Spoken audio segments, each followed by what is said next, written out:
کریم اما بعد اعوذ باللہ من الشیطان الرجیم بسم اللہ الرحمن الرحیم۔ دفاع صحیح البخاری کورس میں ہم احمد سعید ملتانی صاحب کے جو اعتراضات ہیں صحیح البخاری پر، ان کے اوپر ہم جوابات پیش کر رہے ہیں۔ تو ہماری آج کی گفتگو کا محور ہے کثرت سوالات سے ممانعت، اس کے بارے میں احمد سعید ملتانی کے اعتراض کا تحقیق کی جائے گا۔ مثال کے طور پہ ہمارے سامنے اس کی کتاب ہے قرآن مقدس کا، صفحہ نمبر 38 ہے اور اس کا اعتراض نمبر 16 ہے۔ تو اس کی عبارت میں آپ کے سامنے پڑھنا چاہتا ہوں کہ قرآن مقدس کو پیش کر کے پھر بخاری محدث کو پیش کر کے کس طرح وہ لوگوں کو حدیث سے دور کرنا چاہتے ہیں۔ تو وہ کہتا ہے کہ قرآن مقدس میں غیر اسلامی اور غیر ضروری اشیاء کی بحث و تمہیس میں پڑھنے سے اللہ نے منع فرمایا ہے۔ بغیر ضروری اشیاء کے بارے میں سوال کرنے سے اللہ تعالیٰ نے قرآن مجید میں منع فرمایا ہے۔ جس طرح ہے کہ لا تسألوا عن اشیاء ان تبد لکم تسؤکم، مثلا یہ پوچھنا کہ حضرت میرے باپ کا کیا نام ہے، میرے دادا کا نام کیا ہے، میرا باپ مر گیا ہے وہ جنتی ہے دوزکی ہے، اس کے بارے میں، تو یہ ہے قرآن مجید۔ لیکن آگے اب بخاری پر اعتراض دیکھو،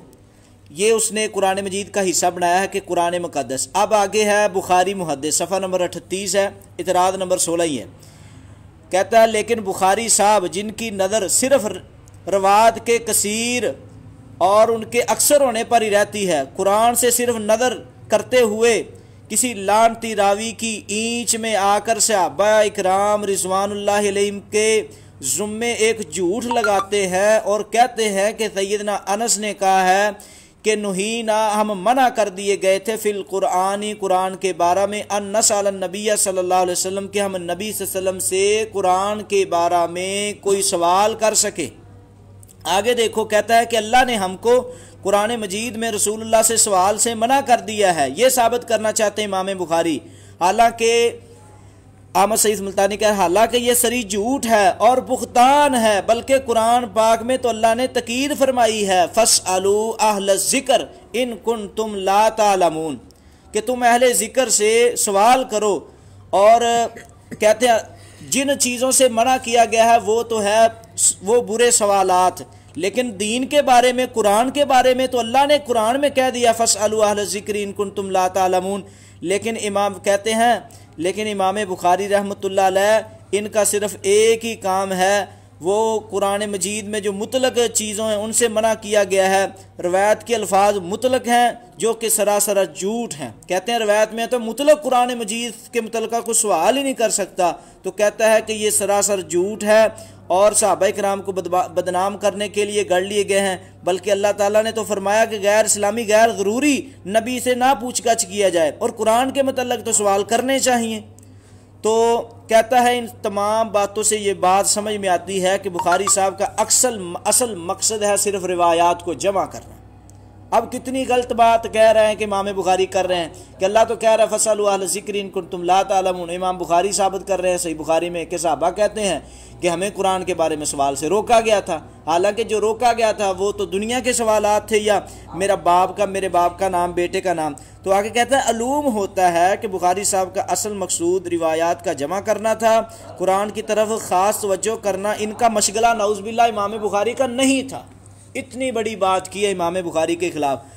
نہ راویوں کے الفاظ کو قرآن مجید پر پرکھنا ان کا امام بخاری کا کام تھا۔ دو باتیں امام بخاری پر کہتا ہے کہ ان کا مقصد روایات کو جمع کرنا، اور دوسرا ان کا مقصد صرف اور صرف راویوں کے پیچھے لگنا۔ اب جس حدیث پر اعتراض کیا گیا ہے وہ سیدنا انس کی روایت ہے۔ انس فرماتے ہیں کہ ہمیں نبی کریم صلی اللہ علیہ وسلم نے قرآن میں منع کر دیا گیا تھا کہ ہم آقا علیہ السلام سے سوال کریں، تو ہم یہ پسند کرتے تھے باہر سے کوئی عقل مند آدمی آئے اور ہمیں سنے کہ وہ کیا سوال کرتا ہے۔ تو یہ صحیح بخاری کی جلد نمبر 1 اور صفحہ نمبر 15 کی روایت ہے۔ تو اب ہم یہ کہنا چاہتے ہیں کہ حدیث کو امام بخاری نے موسیٰ بن اسماعیل سے اور انہوں نے سلیمان بن مغیرہ سے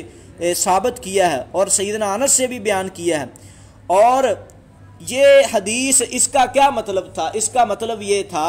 کہ کثرت سے قرآن مجید کے بارے میں شبہات پیدا کر کے نہ سوال کیا جائے، اور بار بار ایک چیز کے پیچھے جن کو اللہ تعالیٰ نے جتنا بیان کر دیا وہاں تک رکھا جائے، نبی کو تنگ نہ کیا جائے، یہ مقصد تھا۔ اور اب امام بخاری کی صحیح پر اعتراض کہ امام بخاری کا نعوذ باللہ من ذالک ان کا مقصد قرآن کو سمجھنا نہیں تھا، تو میں اب بتانا چاہتا ہوں کہ اب اس کے فتوے کے مطابق تو امام مسلم بھی آئیں گے۔ کیوں؟ امام مسلم نے صحیح مسلم میں اس حدیث کو بیان کیا ہے، حدیث نمبر 102 ہے۔ اور امام ترمذی بھی آئیں گے، امام ترمذی نے اس حدیث کو بیان کیا 619 میں، اور نسائی بھی آئیں گے 2093، اور مسند احمد امام احمد بن حنبل بھی آئیں گے 3 جلد میں صفحہ 142 میں، اور اسی طرح مستخرج ابی عوانہ بھی آئیں گے 1 جلد اور صفحہ 2-3 میں انہوں نے اس روایت کو نقل کیا۔ امام ابن حبان بھی آئیں گے، کیونکہ یہی روایت انہوں نے 155 میں صحیح ابن حبان میں انہوں نے بیان کی، حدیث نمبر 155، اور مصنف ابن ابی شیبہ بھی آئیں گے، کیونکہ انہوں نے جلد 4 اور صفحہ 9 اور 10 میں، اور اسی طرح کتاب الایمان انہی کی امام ابن ابی شیبہ کی، اور مصنف عبد بن حمید صفحہ نمبر حدیث نمبر 1279، اور سنن دارمی امام دارمی کی حدیث نمبر 606 ہے، اور شرح سنہ بغوی جلد حدیث نمبر 4 وقال ھذا حدیث صحیح۔ اب ان تمام کتابوں میں یہ حدیث بہت سے راویوں کی سند کے ساتھ سلیمان بن مغیرہ سے ثابت ہے، اور سیدنا انس سے بھی مروی ہے۔ ان تینوں راویوں کا تعارف میں کرانا چاہتا ہوں کہ جن کے بارے میں یہ حضرت صاحب اعتراض دے رہا ہے مولانا احمد سعید ملتانی صاحب کہ یہ جو راوی ہیں انہوں نے امام بخاری کو دھوکے میں، تو سب سے پہلے راوی نعوذ باللہ صحابی رسول ہیں، اللہ اکبر، ان کے اوپر اعتراض ہیں جن کا نام ہے انس بن مالک رضی اللہ تعالیٰ، اور دوسرے جو راوی ہیں سلیمان بن اسلم بنانی ہیں جو کہ سکہ عابد مشہور تابعی ہیں، دیکھیں تقریب کا صفحہ 810، اور تیسرے راوی سلیمان بن مغیرہ ہیں اور مشہور تابعی ہیں، تقریب کا صفحہ 2612 ہے۔ تو معلوم ہوا کہ یہ سند بالکل صحیح ہے، لیکن معترض کہہ رہا ہے کہ کسی لعنتی راوی کی ایچ میں آ کر صحابہ کرام کے بارے میں امام بخاری یعنی کہ صفحہ نمبر 39 میں اور 38 میں اس نے اعتراض کیا ہے۔ جو شخص، حالانکہ بات کا خلاصہ یہ ہے کہ اللہ تعالیٰ نے جن چیزوں کے سوال سے منع کیا گیا ہے وہ رسول اللہ صلی اللہ علیہ وسلم کو تنگ کرنا ہے، بار بار سوالات کرنے ہیں اور شبہات قرآن مجید میں ڈالنا ہے، اس سے منع کیا گیا ہے۔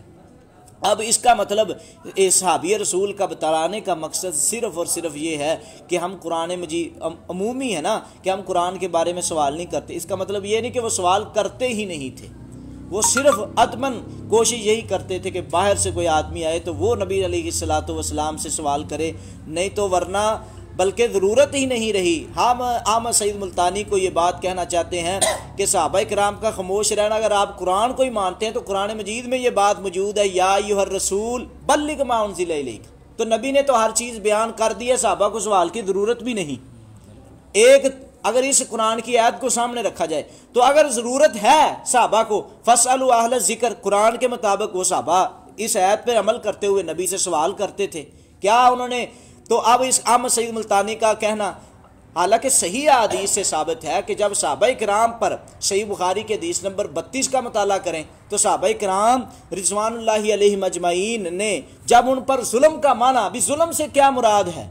آقا علی، کیونکہ نبی علیہ الصلوۃ والسلام نے فرمایا تھا نا کہ صرف ساری امت جنت میں جائے گی لیکن وہ آدمی جس نے ظلم کیا جنت میں نہیں جائے گا، تو پھر نبی علیہ السلام نے فرمایا تھا ان الشرک لظلم عظیم، تو جس بارے میں صحابہ کو نہیں پتہ چلتا تھا تو نبی سے پوچھتے تھے کہ ظلم کا کیا معنی ہے۔ تو اب جس چیز کے بارے میں پتہ ہے اور جس چیز کی وضاحت ہے اس کے بارے میں اگر کوئی جان بوجھ کر یعنی کہ رسول اللہ صلی اللہ علیہ وسلم سے کثرت سے سوال شبہات پیدا کرنے، اس سے روکا گیا ہے، تو لہذا حدیث جو ہے یہ قرآن کے بالکل موافق ہے، اور جس طرح اس نے قرآن مقدس میں کہا ہے بالکل اسی طرح ہی بات ہے کہ قرآن اور بات اسی طرح ہے، لیکن اس کو خود سمجھ میں نہیں آئی۔ قرآن اور حدیث آپس میں موافق ہے، کوئی ایک ایسی حدیث لے کر آؤ کہ جو قرآن کے مخالف ہو، ہم اس کا اعتراض انشاءاللہ قرآن سے ہی حل کریں گے۔ وآخر دعوانا الحمدللہ۔